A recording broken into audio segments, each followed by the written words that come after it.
it going, guys? Cameron here with Canadian Gamer, coming at you with another video. Should I keep the mullet on today? Should I keep it on? Yeah, this shirt here, it's awesome. It's like an official NASCAR pit crew shirt. I got this just for PK in the universe because he's a huge fan of NASCAR. And this is a Dale Earnhardt Jr. pit car jersey. It is actually really good quality. Saw it at the thrift store. It was $15 and I couldn't pass it up. It's got Dale Earnhardt Jr.'s name on the back. Really cool stuff. So it kind of segues into today's topic. I got two things that I want to talk about here. The first thing is, those of you who are not new to my channel, you know I'm a huge fan of the racing genre. Beer of the day. Should have had a Budweiser beer. And this is a touchy subject for some, but always wanted to do that. Kind of like Shawn Michaels. You know, racing games, it's a guy thing, right? Right? Are there girls out there, I almost said chicks, are there women out there, females, that play racing games? I don't think so. Maybe. It kind of goes down that whole rabbit hole that I've talked about before.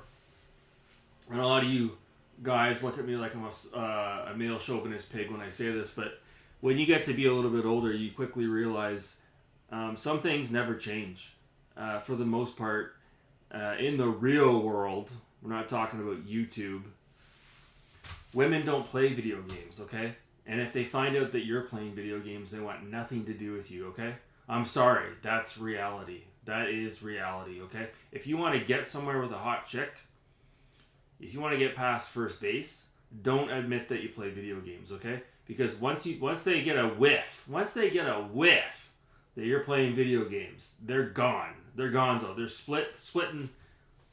See you later. I want nothing to do with you, okay? And who could blame them?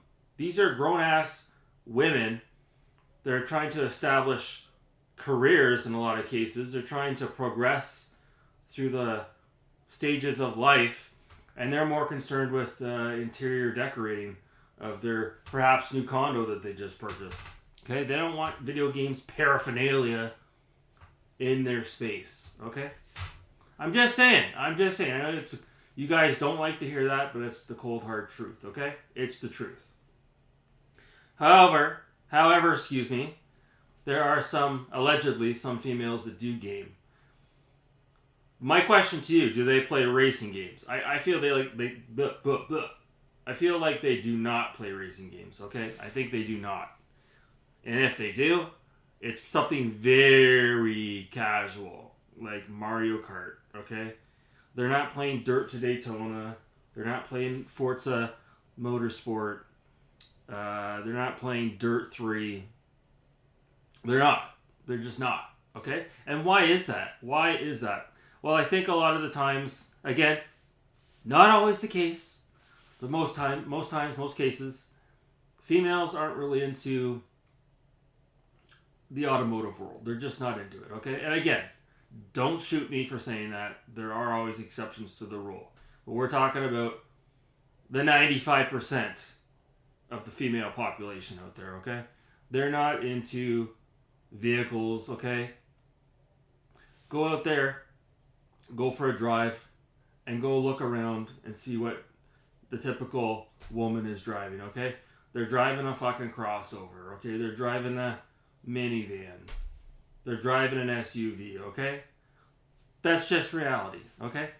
And there are a lot of things that to this day, in the year 2023, that women are into that men are not into. That's just the way it is. So I feel like racing games is like that one thing. It's like that one thing. Okay? The world's trying to take everything away from us trying to have our toxic masculinity, okay, that we should be proud of.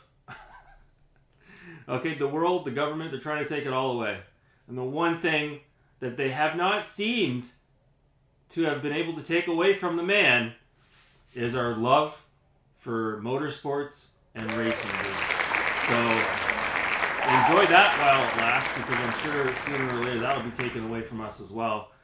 But for now, it is the one thing that we can lay claim to having as, part of man code, if you will. The racing genre.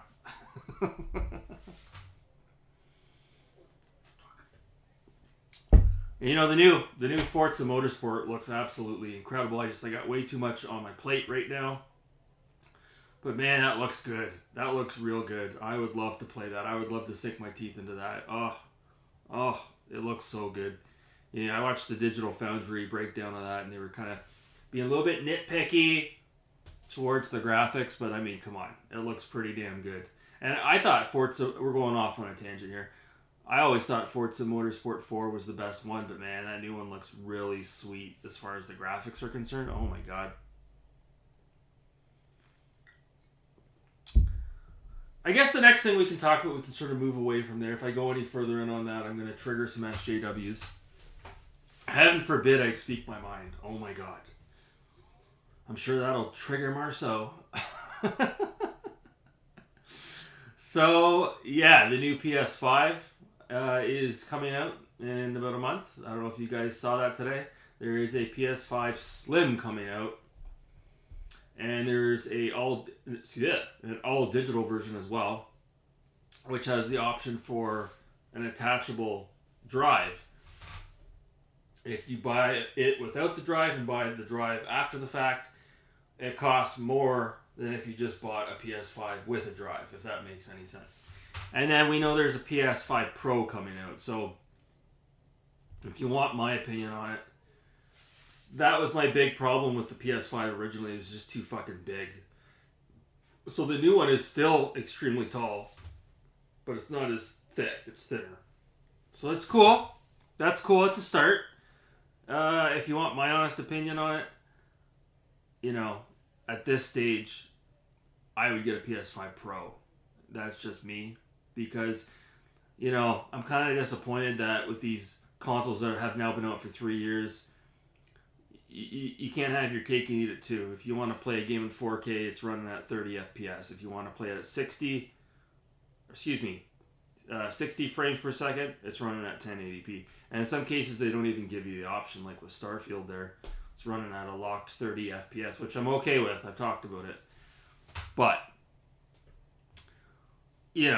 as far as a PS5 is concerned, they're no longer hard to get. And it'll be interesting to see if you could get an original PS5 for, maybe $100 less than what it retails for, because there'll be a lot of people out there with OCD that are going to actually go out and buy a PS5 Slim just so they can have the latest and greatest. Looking at you, PK. And then they're going to, flip their old PS5. So that's kind of interesting. Me, I'm happy with the Xbox Series X. And the thing is for the most part, even as we go forward, even if there is a PS5 Pro, most of the games are going to be developed based on the fact that most of the install base is using a base PS5 and an Xbox Series X. So to have a Pro model, what's really going to take advantage of that Pro model? Who knows? Maybe you'll be able to play games at 4K running at 60 FPS with ray tracing. That's cool as well. I am not interested in buying a PS5. I am happy with my Series X.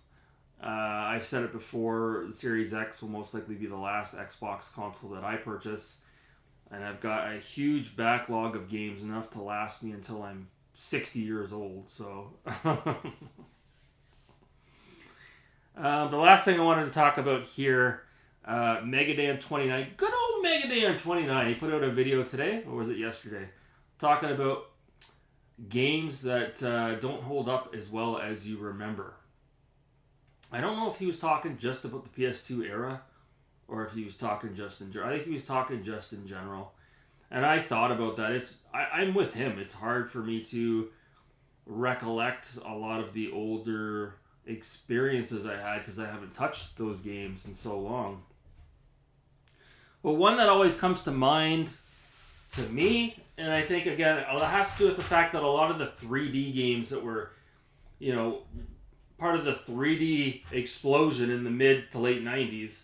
A lot of those games, you had to be there. You just had to be there to experience it. Those games looked incredible in period, okay? Because you have to imagine when you're playing some of these games, nothing from, let's say, 1998, well, not even 98, let's say, I don't know, 2004, up till present date, okay? Our eyes had not seen that stuff yet, okay? So when I'm talking about the game that I'm going to mention, the one that always comes to my mind is Duke Nukem 3D. That's one that comes to my mind. The reason why I bring that up, and I hope you guys can appreciate this, but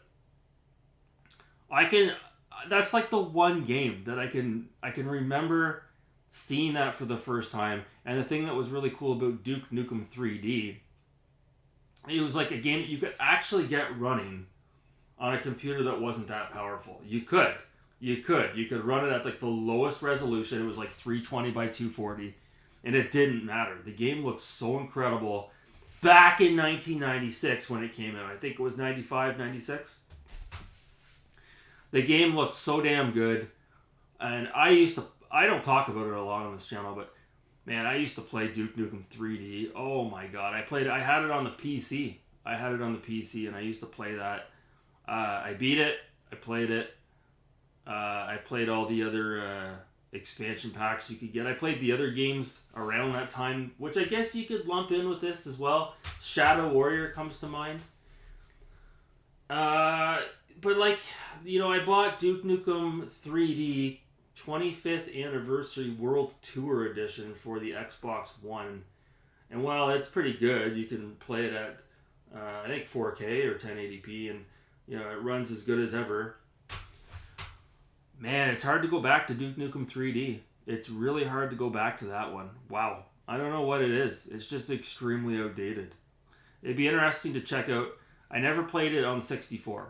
And the one on the N64, they did some neat little things as far as the graphics were concerned. I think the NPCs, the enemies were 3D rendered, whereas on the original game, and this goes for the one that's on the Xbox One, the enemies are just like a flat panel, like a flat board. And obviously it doesn't hold up. But yeah, I just remember I bought that World Tour Edition, and I was excited to go back and play it. And then I started playing. I'm like, oh man, I don't know if I can go back and play this again. It was like an out of body experience. It was like I got it, and then I don't know when the World Tour Edition came out. Maybe around 2014. I got it and I started playing it. And like I felt like I was back in 1997, but not in a good way. I was like, I immediately felt like it was old hat, like I had already played it before, and I'm like, I don't know if I want to play this again. But like I said, a lot of these games, and you guys can leave it in the comments below. But there are a lot of experiences we had that were really, really, really, really good. In period. And then you go back and play them now, and for whatever reason, it could be janky controls, it could be the graphics, it could be the presentation, it could be art direction. It just doesn't really feel magical in 2023 like it once did when you played it before. Now, Megadan had mentioned a couple of games that I don't really agree with, but that's the beauty of being able to have these discussions, is we can disagree and still have a conversation and shake hands at the end of the day. But he was saying I think he said Road Rash doesn't hold up. And then I think he also said, what else did he say? He said there was another game that didn't. Oh, Max Payne. I think Max Payne holds up pretty good, to be honest with you. I played that recently via the backwards compatibility on the Xbox Series X, running it at 4K, 60 FPS, and I don't know. I find Max Payne holds up really well. I'm kind of disheartened that Remedy has solicited the Max Payne license to a third-party dev team to remake the original Max Payne. I'm excited, but again, when you remake these games, they're going to take away some of the magic. They're going to. Because with Max Payne, I don't want to go on a tangent here, but part of what makes Max Payne special is just the way it was created on a shoestring budget with those graphics and that music and those voiceovers and Sam Lake's face on Max Payne's body, and to take all that away, I don't know. It's kind of like the Silent Hill 2 remake that's being done by Team Bloober. I just can't wrap my head around that. I just cannot wrap my head. You cannot remake Silent Hill 2. You can't. Stop. Just stop, okay? Stop. Okay, just re-release the original and upscale it if you want at 60 FPS, at 4K, okay? And touch it up here and there. Don't remake Silent Hill 2. Just stop. Speaking of which, I was thinking about getting the original Silent Hill because I haven't really played it, and man, that's gone up in price. That's like a couple $100 for that PS1 game. That's a damn shame. So I don't know, but I gotta cut it off there. Getting close to the 18-minute mark, and yeah, I hope you guys dig the new apparel. Love you, PK. And that's gonna do it for this video. I hope you guys are doing well. I am still working away at Starfield. I was playing it today, and without going too far into spoiler alert, I'm at the point where one of the main characters in the game dies, and it's part of the main campaign. So yeah, it's really cool stuff. One thing I'm having, I guess, difficulty with is I'm always like running out of ammo, and I don't have enough med packs. And I know you can go buy more and all the rest of it, but I'm always over encumbered as well. Oh my god. So yeah, work in progress. Anyways, I'm going to cut it off there right at the 18-minute mark. I hope you guys are wonderful and beautiful. You take care.